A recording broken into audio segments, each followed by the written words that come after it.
बिलावल भुट्टो साहब का भी एतराफ़ जुर्म आ चुका है और मौलाना फजलुर रहमान साहब के जमात के तर्जुमान भी उन्होंने भी कुछ आज गुफ्तगू की है, उसके बारे में बताएँगे और वो ख़दशात वो सारा कुछ ये सारी बातें सामने आ रही हैं कि तरामीम कुछ कहा गया और बयान कुछ किया गया और उसके बाद मुतव्विदा कुछ था। तो आज जमीयत उलमा इस्लाम भी लकीर पीट रही है और उसके साथ-साथ बाकी भी। तो सिचुएशन ये है कि आज जी सरदार अख्तर मेंगल साहब बीएनपी मेंगल के सरबराह हैं और उनके 2 सेनेटर जो हैं, एक नसीमा एहसान और एक कासिम, सेनेटर कासिम बुज़ुर्ग, वो सारी बात आपके सामने है। उनको किस तरीके से यरग़माल बनाया गया, अगवा किया गया, फिर उनको लाया गया। उस सारी स्टोरी को बेनकाब कर दिया था सरदार अख्तर मेंगल साहब ने और पूरे मीडिया के सामने उनको बेलिबास कर दिया, अगवाकारों को और जो कुछ ये गैर आईनी तरमीम जिस तरीके से मंजूर करवाई जा रही थी। तो सरदार अख्तर मेंगल साहब दुबई से आए थे, इस्लामाबाद पहुँचे थे और 5 दिन, 7 दिन रह के उन्होंने हर चीज़ जो है, वो 2 और 2 4 की तरह वो एक पोस्टमार्टम करके चले गए गैर आईनी तरमीम का और गैर आईनी तरमीम के पीछे ये उनके 2 सेनेटर्स को अगवा किया हुआ था और डिमांड की जा रही थी कि उनको हर सूरत में वोट दिया जाए और वो पार्टी सरबराह थे, उनसे भी मुलाकात की इजाज़त नहीं दी गई और फिर उन्होंने सारा जो प्लॉट है, सारा प्लान जो है, उसको सारे मीडिया के सामने रख दिया और सेनेटर्स ने एतराफ़ कर लिया सेनेटर कासिम ने कि जनाब मुझे ताकतवरों ने अगवा किया था और 7 दिन उन्होंने अपना मेहमान रखा और मच्छरों वाली जगह पे रखा। इस दौरान मेरा मलेरिया भी हुआ मुझे और 2 दफ़ा डायलिसिस भी करवाया गया और मेरे मोबाइल भी ले लिया गया और मेरा पर्स भी खाली कर दिया गया और ये सब कुछ किया गया और उसके बदले में वोट जो है, वो लेना था, वो ले लिया। तो अब सरदार अख्तर मेंगल साहब के खिलाफ भी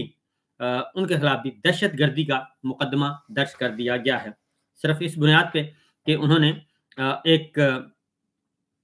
सिर्फ़ ये बेलिबास कर दिया था अगवाकारों को और मौजूदा रेजीम को जो गैर आईनी तरमीम करवा रही थी। और मुकदमा जो है मज़े की बात बल्कि अफ़सोस की बात ये है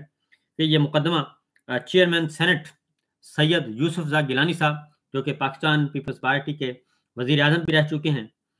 ये उनके हुक्म पे ये दर्ज हुआ है, चेयरमैन सेनेट के हुक्म पे और जॉइंट सेक्रेटरी ने दर्ज करवाया है और थाना सेक्रेटेरिएट में फर्स्ट एफआईआर दर्ज करवा दी गई है। सेनेट के जॉइंट सेक्रेटरी जमील अहमद की मुद्दईयत में मुकदमा दर्ज किया गया और उन्होंने कहा कि ये एफआईआर कॉम्पिटेंट अथॉरिटी की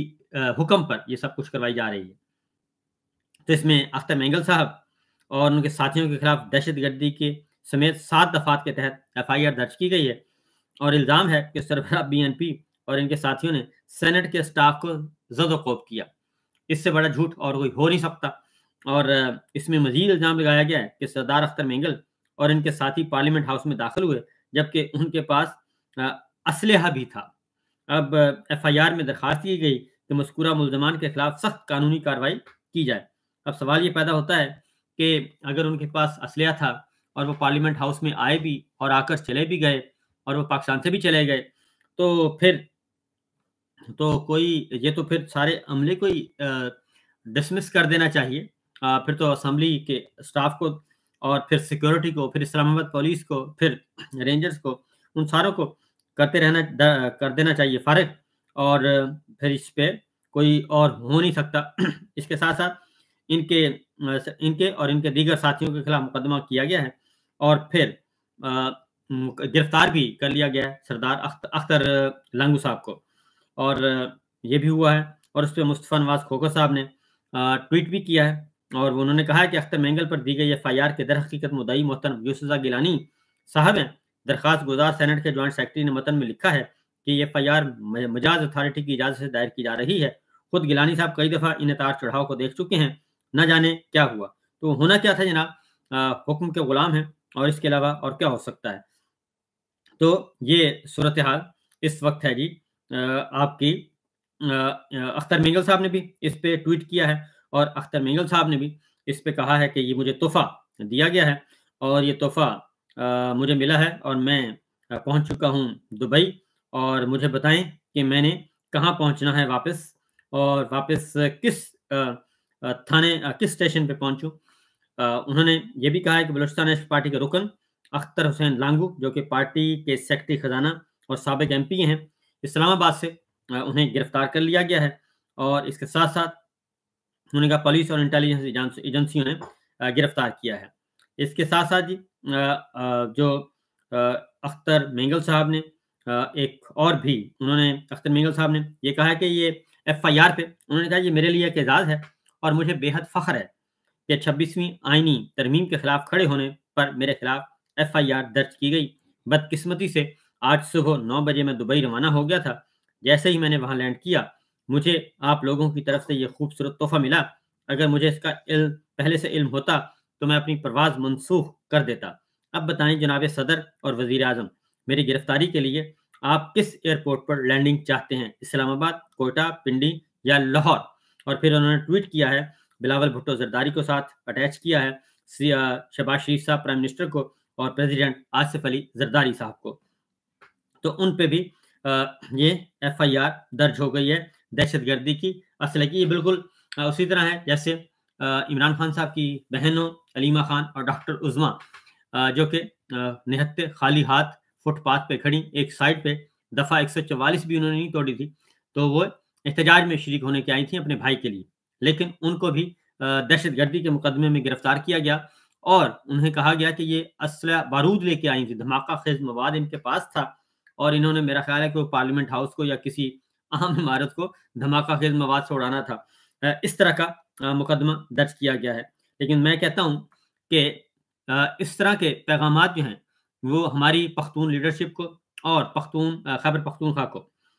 और बलूचिस्तान को और बलूचिस्तान के अवाम को, बलोच लीडरशिप को, ये सारी जो फिस्तायत की जा रही है, इससे हमारी जो मौजूदा पंजाबी फिस्ताई रजीम है, ये इस वक्त नफ़रतों के अलावा और कुछ नहीं कर रही। अलाव भड़का रही है, भांबड़ जला रही है नफ़रतों के, और मुल्क की बहुत बड़ी अक्सरियत की हमायत से तो पहले ही ये महरूम हो चुके हैं पाकिस्तान के अवाम से, और अब ये रजीम जो है अब खैबर पख्तूनख्वा और बलूचिस्तान के अवाम और इसकी क़यादत को तीसरे और चौथे दर्जे का शहरी समझकर उनसे अछूतों जैसा कर रही है, शूदर जैसा सलूक कर रही है। कोई है जो इनको रोक सके और इनको कोई राह रास्त पर ला सके, क्योंकि ये नफ़रतों के बीज हमने मशरक़ी पाकिस्तान में भी बोए थे और इसी तरह बोए थे और ज़बरदस्ती बोए थे, और फिर मशरक़ी पाकिस्तान के अवाम में हमने इसी तरीके से नफ़रत तक़सीम की थी और फिस्तायत तक़सीम की थी, डिक्टेटरशिप तक़सीम की थी और ताकत का इस्तेमाल किया था, जिसके नतीजे में फिर दो लख्त हो गया था पाकिस्तान। तो आज भी कुछ नहीं बदला 1970 से लेके और आज तक 54 साल बाद भी हम, यानी कि हमारी जो है डिफेक्टो डिजोरे रूलर्स जो हैं, ये उसी तरह की हरकतें, शर्मनाक हरकतें कर रहे हैं और इनको कोई समझाने वाला, बुझाने वाला नहीं, इनको कोई रोकने वाला नहीं, और जहाँ से जिसने रोकना था और जहाँ से इनको कंट्रोल किया जा सकता था, वहाँ पे इन्होंने एक ज़ोर आवर हमला किया और आइन को तो हमेशा से ये तोड़ते रहे हैं। अब आइन को तोड़ा है, अपने ही जो अपने पपेट्स थे उनके ज़रिए आइन को तोड़वाया है, और खुद नहीं तोड़ा बल्कि उनके ज़रिए नून लीग, पीपल्स पार्टी, एमक्यूएम, उनके ज़रिए ये आइन को तोड़वाया और आइन को तोड़वा कर अदलिया पर हमला किया गया। और अब ये बात तस्लीम कर रहे हैं कि ये जो अदलिया पर हमला किया गया और ये गैर आइनी तरमीम जो मंजूर करवाई गई, इसके पीछे उन्होंने कहा कि काजी साहब के होते हुए ये मुमकिन हो सका और काजी साहब इसमें शामिल थे। जो गैर आइनी तरमीम की गई, अदलिया पे जो हमला किया गया है, इसमें वो कहते हैं कि ये शामिल थे काजी साहब, और काजी साहब के होते हुए ही ये मुमकिन था, और काजी साहब ना होते यानी कि 25 अक्टूबर के बाद ये तरमीम मुमकिन नहीं थी। तो ये तो बिलावल साहब ने आज इंटरव्यू दिया है, बीबीसी को इंटरव्यू दिया है, और उसमें उन्होंने बार-बार पूछा, लेकिन बार-बार पूछने के बावजूद वो इसका कोई तसल्ली बख्श जवाब नहीं दे सके कि ये पर्सन स्पेसिफिक तरमीम थी, जिसका मकसद था जस्टिस मंसूर अली शाह साहब का रास्ता रोकना, जो कि सीनियर मोस्ट जज थे, उनको चीफ जस्टिस बनने से रोकना था, और इसके अलावा कोई वजह समझ नहीं आ रही। और 25 अक्टूबर से पहले ये तरमीम जो इसलिए की गई ताकि इनको खदशा था कि काजी के होते हुए ये तरमीम हो सकती है, और उन्होंने इस बात को एग्री किया, एडमिट किया कि ये बात दुरुस्त है कि काजी साहब के होते हुए ही ये तरमीम हो सकती थी, अदरवाइज नहीं हो सकती थी। तो इस तरीके से ये गैर आईनी तरमीम इसके खिलाफ जो आवाज़ उठा रहा है और जो आवाज़ उठाने की कोशिश कर रहा है, उसके खिलाफ आपको मैंने बता दिया कि क्या कुछ हो रहा है। सरदार अख्तर मेंगल साहब और उनकी जमात के दीगर रहनुमाओं के खिलाफ भी मुकदमा दर्ज कर दिया गया और सरदार अख्तर मेंगल साहब के खिलाफ भी। अब इससे क्या मैसेज आएगा? उधर आप खैबर पख्तूनख्वा के जो हैं पाकिस्तान तहरीक-ए-इंसाफ की लीडरशिप, वो खैबर पख्तूनख्वा से आती है एहतजाज करने के लिए, तो आप अटक पुल पे खंदकें खोद देते हैं और खंदकें खोद कर आप समझते हैं कि जनाब हम अपनी ताकत का मुज़ाहरा कर रहे हैं और खैबर पख्तूनख्वा के अवाम को ये मैसेज दे रहे हैं कि आप कोई दूसरे तीसरे दर्जे के शहरी हैं और इसलिए हम जब चाहेंगे आपको खंदकें खोद कर रोक सकेंगे और पंजाब में दाखिले पर पाबंदी लगा देंगे। ये माज़ी में भी इसके होलनाक नताइज बरामद हुए हैं और खैबर पख्तूनख्वा में इसीलिए खैबर पख्तूनख्वा में सबसे ज़्यादा इस वक़्त रद्द-ए-अमल पाया जाता है और अब कोई भी ये एतबार करने के लिए तैयार नहीं कि जो कुछ कहा जाता है वो दुरुस्त है। तो इसलिए मेरा ख़्याल है कि ये जो बार-बार मैसेज दिए जा रहे हैं, इससे पाकिस्तान की सलामती जो है वो शदीद तरीन मुतासर हो रही है और नफ़रतें ही नफ़रतें बढ़ रही हैं। अगर इनके अक्ल इन अक्ल के अंधों में कोई थोड़ा बहुत भी शऊर हो, तो मेरा ख़्याल है कि ये शायद समझ जाएँ। मौलाना फज़लुर रहमान साहब के जमात के तर्जुमान गौरी साहब बोले हैं जी और उन्होंने इंटरव्यू दिया है। उन्होंने कहा कि हमारे साथ भी धोखा हो गया और धोखा ये हुआ कि हमें तो कहा गया था कि जस्टिस मंसूर अली शाह साहब चीफ जस्टिस होंगे इस अमेंडमेंट के बाद भी और लेकिन उसके बाद फिर ये जब पार्लिमानी कमेटी में गए तो सारे मुकर गए और जस्टिस मंसूर अली शाह साहब को रास्ते से हटा दिया गया और जस्टिस याहिया अफरीदी साहब को चीफ जस्टिस बना दिया गया। तो इस पे भी जो है वो काफ़ी अब पछताए क्या हो जब चिड़िया चुग गई खेत। मैं फिर कहूँगा कि इन सबसे ज़्यादा समझदार, इन सबसे ज़्यादा जो पॉलिटिक्स को जानने वाले वो फिर इमरान खान साहब ही हुए, जो बंद कमरे में बैठे हैं, बल्कि बंद पिंजरे में बैठे हैं और दुनिया की कोई खबर उनके पास नहीं है, लेकिन उन्होंने फिर भी एक जानदार फैसला किया और जानदार फैसला करते हुए इस सारी गलाज़त भरे अमल से अपने आप को अलग रखा। तो जबकि बाकी सब जो हैं हालाँकि बहुत तगड़े हैं। मौलाना फज़लुर रहमान साहब एक मंझे हुए बैट्समैन थे, लेकिन क्या वजह हुई कि वो आखिरी ओवर की तीसरी बॉल पे विकेट छोड़कर चले गए और मैदान खाली कर दिया और जाके उन्होंने वोट कास्ट कर दिया। तो ये अब वो कहते हैं कि जी हमारे साथ भी धोखा हो गया। तो ये बात तो मौलाना फज़लुर रहमान साहब को हम चीख-चीख कर कह रहे थे और बहुत सारे लोग कह रहे थे कि आप ये काम ना करें, आपके बगैर इनके नंबर्स पूरे नहीं हैं। लेकिन मौलाना साहब नहीं माने और वो वापस जाके उसी दस्ते का हिस्सा बन गए जिन्होंने उनको धोखा दिया था। पीडीएम बनाई और पीडीएम बना के नवाज शरीफ साहब ने रिलीफ हासिल किया, बैरून मुल्क गए, प्लेटलेट्स गिराए और फिर वापस आए, वापस आके इक़्तिदार भी हासिल किया और जब इक़्तिदार मिल गया तो मौलाना साहब को कह दिया खुदा हाफ़िज़। लेकिन मौलाना साहब ने बजाय इसके कि खुदा हाफ़िज़ मौलाना साहब भी कह देते, तो मौलाना साहब आखिरी दिन जो है वो उनके साथ नज़र आए और आखिरी 2 दिन उन्होंने सारा खेल ख़राब कर दिया। तो इसलिए इसके साथ-साथ जी मैं आपको बता दूँ कि जस्टिस मंसूर अली शाह साहब ने ख़त लिखा है और काज़ी फ़ाइज़ ईसा साहब को एक बार फिर उन्होंने आईना दिखाया है और जस्टिस मंसूर अली शाह साहब ने जो ख़त लिखा है उसमें उन्होंने कहा है कि प्रैक्टिस एंड प्रोसीजर ऑर्डिनेंस 2024 पर फुल कोर्ट मीटिंग तक किसी भी ख़ुसूसी बेंच का हिस्सा बनने से उन्होंने माज़रत की है और सुप्रीम कोर्ट के सीनियर जज जस्टिस मंसूर अली शाह साहब ने लिखा है काज़ी साहब को कि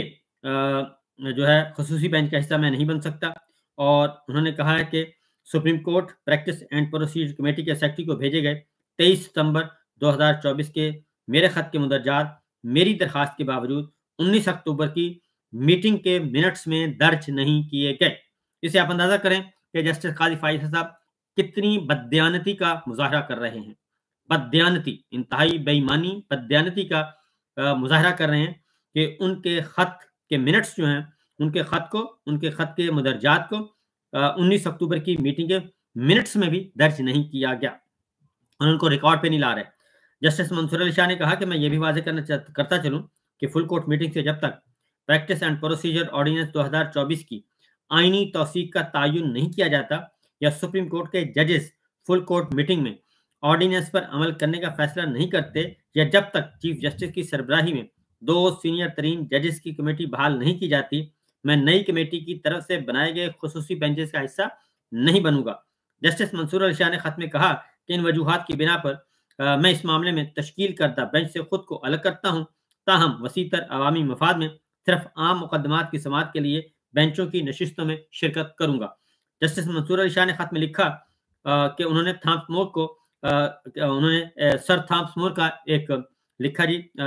खत में उनका हवाला दिया कि जब सियासतदान अपने अवामी फ़राइज़ की खातिर अपने ज़ाती ज़मीर को तर्क कर देते हैं, तो वो तबाही की जानिब मुख्तसर रास्ते पे अपने मुल्क की रहनुमाई करते हैं। उन्होंने कहा कि हम इक़्तिदार में रहते हुए अक्सर ये भूल जाते हैं कि इस मुल्क के लोग हमारे अमाल को देख रहे हैं और तारीख़ कभी मुआफ़ नहीं करती।